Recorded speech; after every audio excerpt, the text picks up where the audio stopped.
And the body mounts on this 2002 Silverado. We got these mounts from Safety Cap in Rhode Island here. So basically, I'm not going to show you all the cutting and welding we did, but I'll show you what they look like here all done. There's one. Okay. All right, there's one. This other one in the front.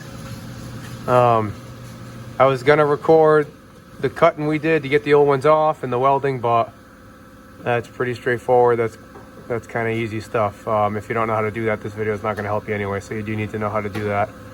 But these body mount kits we just got from Advanced. Had to retrofit the ones for the rear, so the front, the middle, and the were just fine, but the rear ones we had to retrofit a little bit, but they fit.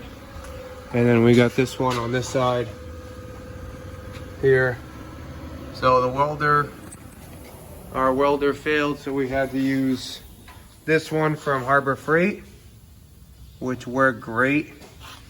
And then we just cleaned up what we could. I know these are not the best welds, but I'm sure you guys will comment on them.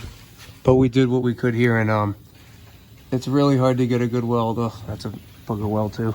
But I mean, good enough. In a few spots in the frame, it blew right through because the frame is so thin.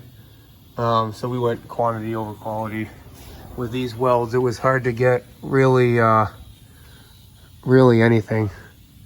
But yeah, so that's the kit we use from Safety Caps, and that's how you fix it. This truck's got some other problems, but at least the body mounts are new now. So they do sell those kits, and they are available for repair for these trucks. Again, this is a 2002, and this is just the extended cab. And it's the easiest way to do it. Cut and weld.